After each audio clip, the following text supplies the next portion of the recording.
आज हम अर्थशास्त्र की आगमन व निगमन प्रणाली इंडक्टिव एंड डिडक्टिव मेथड का अध्ययन करेंगे।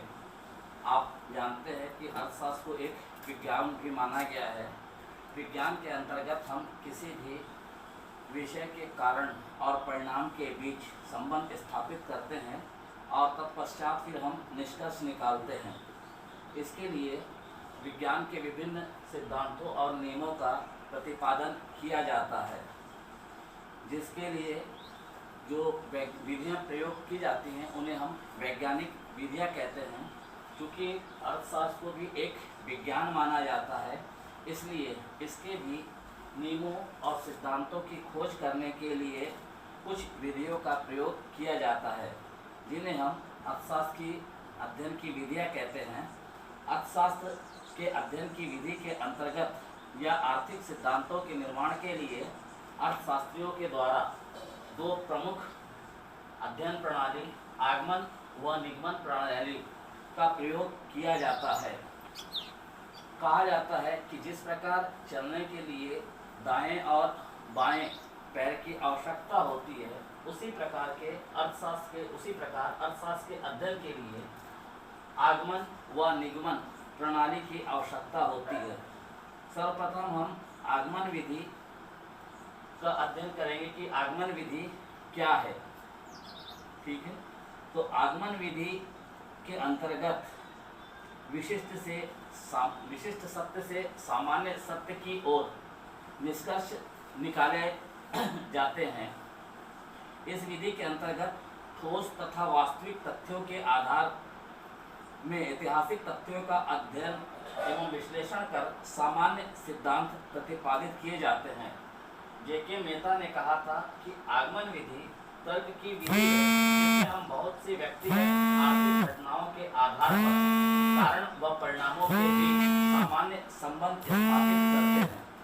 इसको अगर हम सीधे शब्दों में या एक उदाहरण के द्वारा समझना चाहें तो हम जानते हैं कि अगर बाजार में गेहूं का मूल्य बढ़ जाता है तो ग्राहकों की संख्या में वृद्धि हो जाती है और उनके द्वारा अधिक मात्रा में गेहूं खरीदा जाता है। यह सत्य है जिसको कि हम अपने अनुभव के आधार पर ज्ञात कर सकते हैं।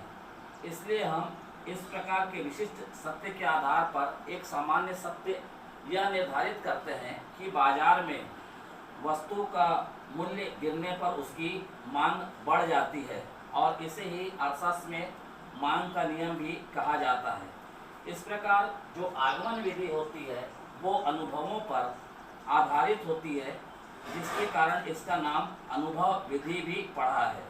और इस विधि को हम ऐतिहासिक, प्रायोगिक, सांख्यिकी या वास्तविक विधि के नाम से भी जानते हैं। अब हम आगमन विधि के गुणों को समझने का प्रयास करते हैं। तो इसका सबसे पहला जो गुण है वास्तविकता, रियलिटी। हम यह जानते हैं कि आगमन विधि के द्वारा जो निष्कर्ष निकाले जाते हैं वो वास्तविकता के निकट होते हैं, क्योंकि वे सभी वास्तविक घटनाओं व तथ्यों का अवलोकन करने के पश्चात निर्धारित किए जाते हैं। जैसे अभी आपको उदाहरण के स्वरूप बताया गया कि हम यह जानते हैं कि अगर किसी वस्तु का मूल्य घटता है तो उस वस्तु की मांग जो होती है बढ़ जाती है। दूसरी इसकी विशेषता है कि निष्कर्षों में जांच की सुविधा, facility of investigation in conclusion. तो आगमन विधि के द्वारा जो भी निष्कर्ष निकाले जाते हैं वे निष्कर्ष सत्यता की जांच को वास्तविक प्रयोगों की द्वारा सिद्ध करते हैं। अतः इस विधि में किसी भी प्रकार की गलती होने की संभावना बहुत कम होती है। इसकी तीसरी विशेषता जो है गतिशील दृष्टिकोण, प्रोग्रेसिव एटीट्यूड। जो आगमन विधि है इसका दृष्टिकोण जो है बहुत गतिशील है। यह इस बात पर ध्यान आकर्षित करती है कि जो आर्थिक घटक होते हैं वो हमेशा परिवर्तनशील होते हैं और मनुष्य के व्यवहार पर परिस्थितियों का बहुत प्रभाव पड़ता है। अतः आर्थिक सिद्धांतों का निर्माण करते समय हम इस पर विशेष रूप से ध्यान रखते हैं। चौथी जो चीज़ होती है कि इसकी जो जटिलता होती है उस पर ध्यान दिया जाता है। आर्थिक समस्या की जो जटिलता होती है उस पर आवश्यक ध्यान देकर इसके लिए सार्वभौमिक सिद्धांतों का निर्माण किया जाता है, क्योंकि एक सिद्धांत किन्हीं दो दी गई दशाओं के अंतर्गत ही सही उतरता है। इसकी अगली विशेषता या इसका अगला गुण जो है कि यह जो है निगमन विधि की पूरक है। निगमन विधि के अंतर्गत हम जो निष्कर्ष निकालते हैं उन निकाले गए निष्कर्षों की सत्यता की जो जांच होती है वो आगमन विधि के प्रयोग के द्वारा की जा सकती है। इसलिए निगमन विधि जो है, जो आगमन विधि जो है वो निगमन विधि की पूरक सप्लीमेंट का काम करती है। समष्टि अर्थशास्त्र के लिए उपयोगी आगमन विधि समष्टि या व्यापक अर्थशास्त्र के लिए भी उपयोगी होती है, क्योंकि सरकार इस विधि का प्रयोग करके देश की राष्ट्रीय आय, राष्ट्रीय उत्पादन, रोजगार एवं आर्थिक विकास आदि के संबंध में समंक संकलित करती है और इस विधि का प्रयोग आर्थिक नीतियों के निर्माण में करके देश के लिए आर्थिक नीतियों का निर्धारण करती है। और अंतिम जो इसकी विशेषता या गुण है कि यह विधि अनुसंधान एवं अन्वेषण, रिसर्च एंड इन्वेस्टिगेशन पर आधारित है, क्योंकि अर्थशास्त्र जो है वो बहुत से प्राकृतिक विज्ञान जैसे भौतिक विज्ञान, फिजिक्स, रसायन विज्ञान, केमिस्ट्री आदि की भांति अनुसंधान एवं अन्वेषण पर आधारित नहीं है। फिर भी आगमन विधि ने वैज्ञानिक स्वरूप के विकास के रूप में अनुसंधान के विकास में पर्याप्त मात्रा में सहायता दी है।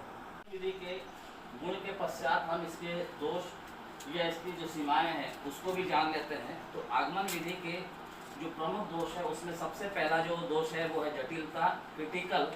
आगमन विधि का सबसे बड़ा दोष जो है कि यह बहुत अधिक ही जटिल है।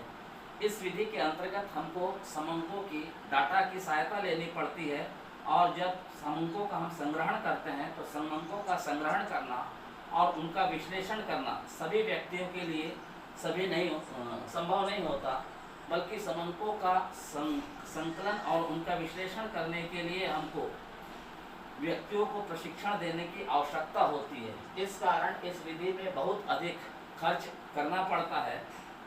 दूसरा जो है पक्षपात की संभावना, प्रोबेबिलिटी ऑफ फेवर। आगमन विधि में जो भी निष्कर्ष निकाले जाते हैं उसमें हमेशा पक्षपात की संभावना बनी रहती है, क्योंकि आगमन विधि में अन्वेषक जो भी कार्य करता है वो व्यक्तिगत अवलोकन एवं प्रयोगों के आधार पर निष्कर्ष निकालकर करता है, और जो निष्कर्ष उसके द्वारा निकाले जाते हैं उस निष्कर्ष पर उसके व्यक्तिगत विचारों की जो छाप है उसके पड़ने की पूरी संभावना बनी रहती है। तीसरी जो इसकी दोष या सीमाएं हैं, क्षेत्र का सीमित होना, लिमिटेड एरिया। आगमन विधि एक सार्वभौमिक यूनिवर्सल मेथड नहीं है, क्योंकि अर्थशास्त्र में मानव के व्यवहारों का अध्ययन किया जाता है, इसलिए मानव व्यवहार पर प्राकृतिक विज्ञानों की भांति प्रयोग नहीं किए जा सकते। निर्जीव पदार्थों पर प्रयोग करना तो हमेशा संभव होता है, पर सजीव प्राणियों पर प्रयोग करना संभव नहीं होता। इसलिए जिन क्षेत्रों में पर्याप्त तथ्य और तर्क प्राप्त नहीं होते हैं या प्राप्त होने की संभावना नहीं होती, वहाँ पर इसका उपयोग नहीं किया जा सकता है। इस प्रकार जो आगमन विधि है उसका उपयोग हम केवल सीमित क्षेत्र में ही कर सकते हैं। इसका अगला दोष ये है कि यह विस्तृत अवलोकन की आवश्यकता होती है, need for broad observation.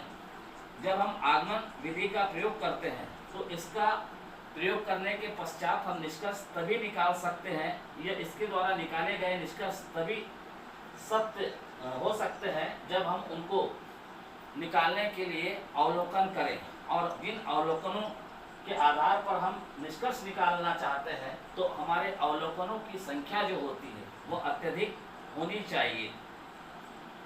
Next जो है उच्च स्तरीय योग्यता की आवश्यकता, नीड ऑफ हाई क्वालिफिकेशन। आगमन विधि के द्वारा जो निष्कर्ष निकाले जाते हैं वो सत्य से अलग होते हैं, क्योंकि जो भी अनुसंधान करता या अन्वेषण करता होता है वह संपूर्ण क्षेत्र का अध्ययन नहीं करता है, बल्कि वह केवल कुछ चुने हुए क्षेत्र का अध्ययन करता है। और यह भी संभव हो सकता है कि जो क्षेत्र चुना गया हो, ऐसा चुना गया क्षेत्र संपूर्ण क्षेत्र का प्रतिनिधित्व नहीं करता हो, और ऐसी स्थिति में विशिष्ट क्षेत्र के अध्ययन से जो निष्कर्ष हम निकालते हैं, वो निकाले गए निष्कर्ष जो हैं, यह आवश्यक नहीं है कि उस क्षेत्र पर लागू तो होते हैं, पर सभी अन्य क्षेत्रों पर वह सही लागू हो। और निष्कर्ष का सत्य न होना, और अंतिम जो है, यह सामाजिक विज्ञान के लिए कम उपयुक्त है।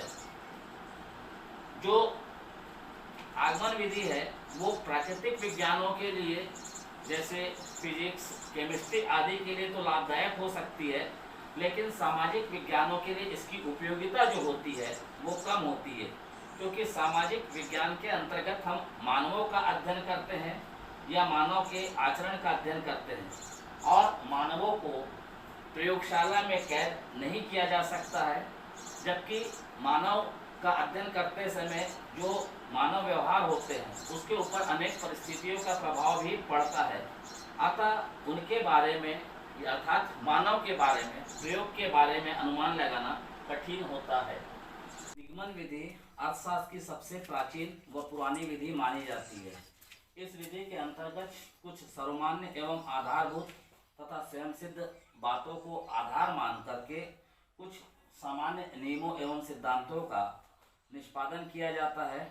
इस विधि के अंतर्गत हम सामान्य सत्य से विशिष्ट की ओर जानने का प्रयास करते हैं।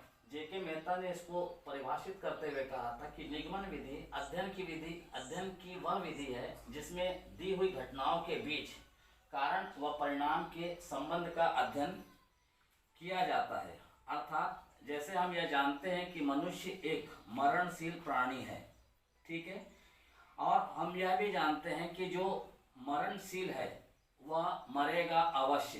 इस के आधार पर हम यह एक विशिष्ट निष्कर्ष निकाल सकते हैं कि अगर x और y जो दोनों मनुष्य हैं वो अवश्य मरेंगे, क्योंकि मनुष्य जो है मरणशील प्राणी है।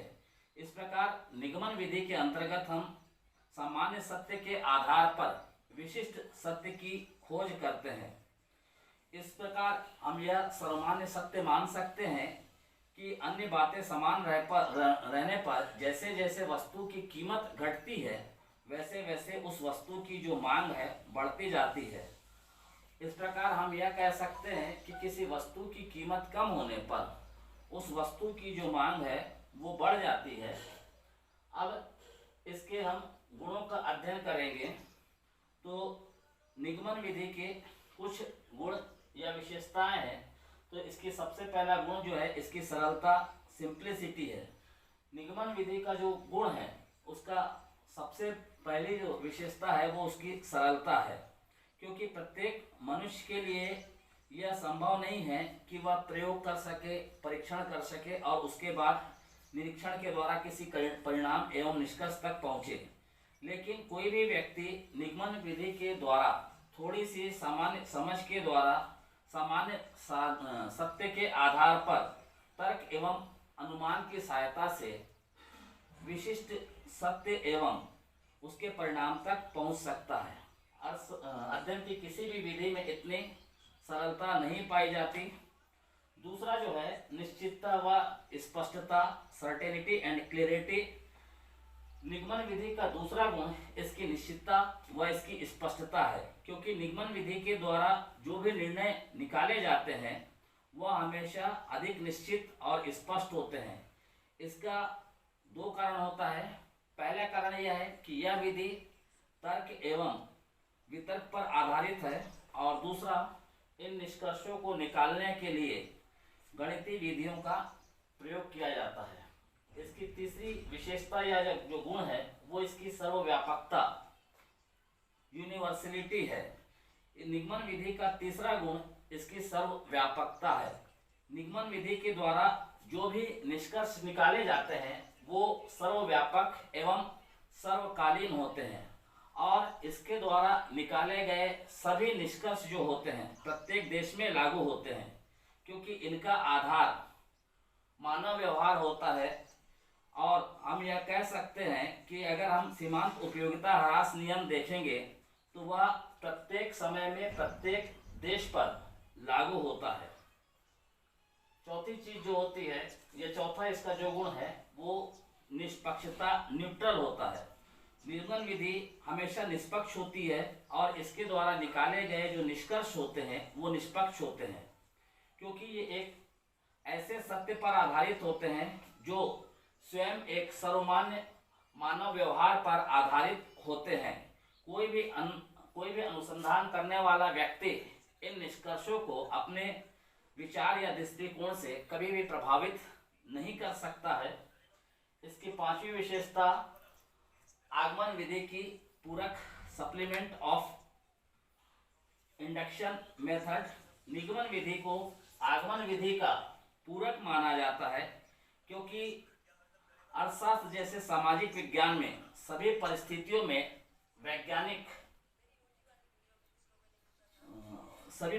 में वास्तविक प्रयोग कर पाना संभव नहीं होता। इसलिए आगमन विधि का प्रयोग करके इसके संबंध में निष्कर्ष निकाले जा सकते हैं। यह अर्थशास्त्र के लिए उपयोगी, यूजफुल टू इकोनॉमिक्स। निगमन विधि जो होती है अर्थशास्त्र जैसे सामाजिक विज्ञान के अध्ययन के लिए बहुत ही उपयोगी तथा महत्वपूर्ण होती है, क्योंकि मानव व्यवहार पर पूर्ण एवं व्यवहारिक प्रयोग करना अत्यंत कठिन कार्य होता है। इसलिए उचित यही है कि सर्वमान्य सत्य के आधार पर जो निष्कर्ष हो वो निकाले जाए, और इसलिए यह अर्थशास्त्र के लिए उपयोगी होती है। और इसकी अंतिम जो विशेषता है, भविष्यवाणी की संभावना।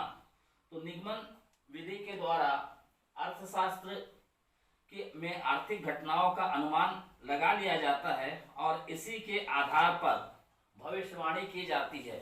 जैसे कि हम यह निष्कर्ष प्राप्त करते हैं कि जैसे जैसे उपभोक्ता की आय में वृद्धि होती जाती है, वैसे वैसे ही उसके उपभोग में भी वृद्धि हो जाती है। लेकिन जिस अनुपात में उसकी आय बढ़ती है उस अनुपात में उसका उपभोग नहीं बढ़ता है। अर्थात इसके आधार पर हम यह निष्कर्ष निकाल सकते हैं कि एक निश्चित सीमा से आगे बढ़ने पर, आय में वृद्धि होने पर भविष्य में जो होने वाली बचतें हैं उस पर भी वृद्धि होती है, और यह भविष्यवाणी जो होती है सत्य होती है। देखिए, गुण या विशेषताओं के बाद हम इसके दोष या सीमाओं का अध्ययन करेंगे। डिमेरिट्स और लिमिटेशंस ऑफ डिडक्टिव मेथड। निगमन विधि के जो दोष हैं उसमें सबसे पहला दोष है उच्च योग्यता की आवश्यकता, नीड ऑफ हाई एबिलिटी।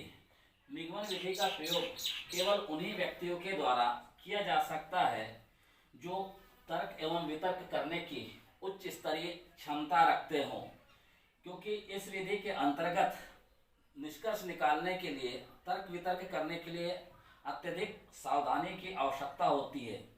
साथ ही यह भी आवश्यक होता है कि जो अर्थशास्त्री होते हैं वे स्वयं को पूर्ण में निर्धारित विचारों से अलग रखें, ताकि वह एक विश्वसनीय आर्थिक सिद्धांत की पुष्टि कर सके।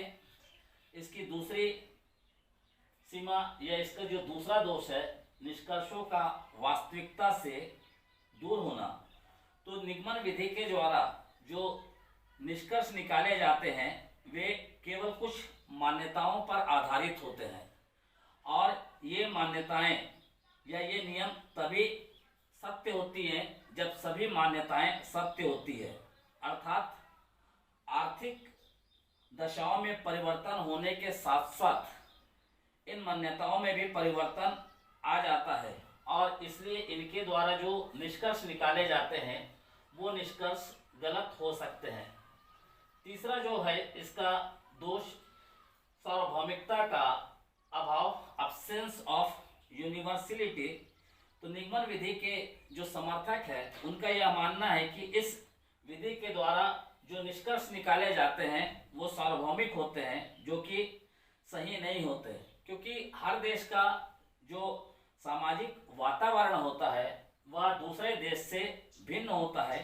इसलिए यह आवश्यक नहीं है कि एक देश में या एक समुदाय में जो नियम लागू होता है वही नियम दूसरे देश या दूसरे समुदाय के ऊपर ठीक से लागू हो। इसकी जो चौथी सीमा या दोष है, अर्थशास्त्र का पूर्ण विकास संभव नहीं होता। No possibility of full development of economics. निगमन विधि के द्वारा अर्थशास्त्र के जो सभी पहलू हैं उनका अध्ययन नहीं किया जा सकता, इसलिए अर्थशास्त्र के पूर्ण विकास के लिए निगमन विधि का प्रयोग संभव नहीं होता है। पांचवी जो सीमा या दोष है, आर्थिक दशाओं को स्थिर मान लेना, स्टेबल ऑफ इकोनॉमिक कंडीशंस। तो निगमन विधि के अंतर्गत आर्थिक दशाओं को स्थिर मान लिया जाता है, लेकिन यह धारणा भी गलत है, क्योंकि वास्तविक रूप से यह संसार परिवर्तनशील होता है और यहाँ पर हमेशा परिवर्तनशीलता का नियम लागू होता है। इसलिए जहाँ मूल आधार ही परिवर्तनशील होते हैं वहाँ पर इस नियम को लागू करना खतरनाक हो सकता है। और अंतिम जो है, सत्यता की जांच में कठिनाई, trouble in investigation of reality. तो निगमन विधि का सबसे महत्वपूर्ण दोष यह है कि इसके अंतर्गत जो भी नियम या सिद्धांत प्रतिपादित किए जाते हैं उनकी सत्यता की जांच करने के लिए कोई भी विश्वसनीय विधि नहीं है कि वे निष्कर्ष या वे नियम वास्तविक रूप से सत्य एवं सही है। हम आगमन व निगमन विधि के बीच में जो अंतर है उसको करने का प्रयास करेंगे। Differences between inductive and deductive method. किसी भी दो के बीच में अंतर ज्ञात करने के लिए अगर हम उसको एक अंतर का आधार मान करके उनके बीच में अंतर ज्ञात करें तो अंतर ज्ञात करना बहुत आसान होता है। अतः हम आगमन व निगमन विधि के बीच में कुछ आधारों पर अंतर करेंगे। तो सबसे पहला जो इनके अंतर का आधार है, आधार बेसिस। तो आगमन विधि जो है विशिष्ट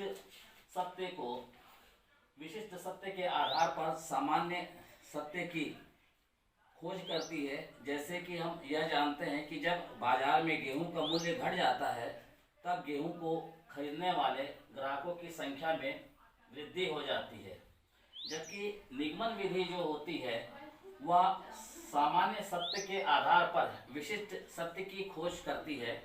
जैसे कि हम यह जानते हैं कि मनुष्य जो है एक मरणशील प्राणी है, इसलिए हम यह निष्कर्ष निकाल सकते हैं कि अगर x और y दो मनुष्य हैं तो वो दोनों मनुष्य की जो मृत्यु अवश्य होगी।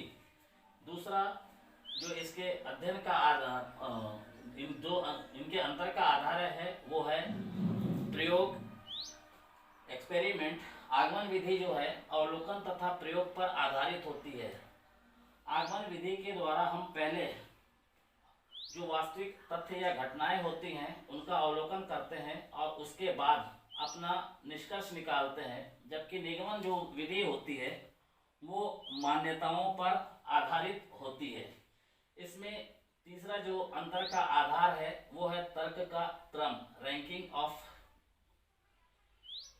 तर्क। तो जो आगमन विधि है वो विशिष्ट से सामान्य की ओर अध्ययन करती है, जबकि निगमन विधि जो है सामान्य से विशिष्ट की ओर अध्ययन करती है। अगला जो आधार है उपयोगिता, यूटिलिटी। तो जो आगमन विधि है समष्टि अर्थशास्त्र, व्यापक या मैक्रो अर्थशास्त्र के लिए अधिक उपयोगी होती है, क्योंकि इसके अंतर्गत हम राष्ट्रीय आय, राष्ट्रीय उत्पादन, राष्ट्रीय व्यय, राष्ट्रीय उपभोग आदि का अध्ययन करते हैं। जबकि जो निगमन विधि है वो व्यष्टि अर्थशास्त्र, सूक्ष्म या माइक्रो इकोनॉमिक्स के लिए उपयोगी होती है, क्योंकि इसके अंतर्गत व्यक्तिगत इकाइयों का अध्ययन किया जाता है। इसके जो अंतर का अगला आधार है विश्लेषण, एनालिसिस। तो जो आगमन विधि है वो गतिशील विश्लेषण, प्रोग्रेसिव एनालिसिस पर आधारित है, जबकि निगमन विधि जो है स्थैतिक या स्टेबल एनालिसिस पर आधारित है। और अंतिम जो है कि अगर हम उदाहरण के रूप में देखना चाहें तो आगमन विधि का प्रयोग मांग व पूर्ति के नियम या जनसंख्या के सिद्धांत के ऊपर लागू होता है, जबकि निगमन विधि का प्रयोग उपयोगिता ह्रास नियम या समसीमांत उपयोगिता नियम पर लागू होता है। निष्कर्ष रूप में हम आगमन और निगमन विधि की जो पारस्परिक निर्भरता है, mutual dependence of deductive and inductive method, इसका अध्ययन करेंगे। ठीक है। आज के समय में आगमन और निगमन विधि के संबंध में जो भी अर्थशास्त्रियों के बीच में मतभेद और विवाद थे वे समाप्त हो चुके हैं, क्योंकि आगमन और निगमन दोनों ही विधियों के अपने अपने गुण और दोष है और कोई विधि अपने आप में पूर्ण नहीं है, बल्कि दोनों ही एक दूसरे की पूरक और सहयोगी के रूप में काम करती है। आधुनिक अर्थशास्त्रियों ने अर्थशास्त्र के अध्ययन के लिए इन दोनों विधियों को एक दूसरे का विरोधी नहीं बल्कि एक दूसरे का पूरक माना है, क्योंकि आगमन विधि का प्रयोग सूचनाओं एवं समंकों के आधार पर वास्तविक निष्कर्ष निकालने के लिए और निगमन विधि का प्रयोग निर्मित निष्कर्षों की जांच के लिए आवश्यक होता है, क्योंकि हम यह जानते हैं कि समंक या डाटा जो है वह स्वयं कभी कुछ नहीं बोलते हैं, केवल विश्लेषण, तुलना, कल्पना और भविष्यवाणी के द्वारा ही हम इनका अर्थ लगा सकते हैं। इसी प्रकार से आगमन विधि को हम तब लाभदायक मान सकते हैं जब उसके साथ तर्क तथा कल्पना अर्थात निगमन विधि का भी हम प्रयोग करें। इसलिए आधुनिक अर्थशास्त्रियों ने कहा है कि जिस प्रकार चलने के लिए दाएं एवं बाएं दोनों पैर की आवश्यकता होती है, उसी प्रकार अर्थशास्त्र के अध्ययन के लिए आगमन एवं निगमन दोनों प्रणाली की आवश्यकता होती है। वैगनर ने कहा था कि विधि संबंधी विवाद का सही समाधान निगमन या आगमन में से किसी एक के चुनाव के द्वारा नहीं है, बल्कि निगमन एवं आगमन दोनों ही विधियों को स्वीकार करने में है। इस तरह से आधुनिक अर्थशास्त्री आर्थिक विश्लेषण में आगमन और निगमन दोनों ही प्रणालियों का प्रयोग कर रहे हैं, अतः हम इस मिश्रित विधि को वैज्ञानिक विधि कह सकते हैं।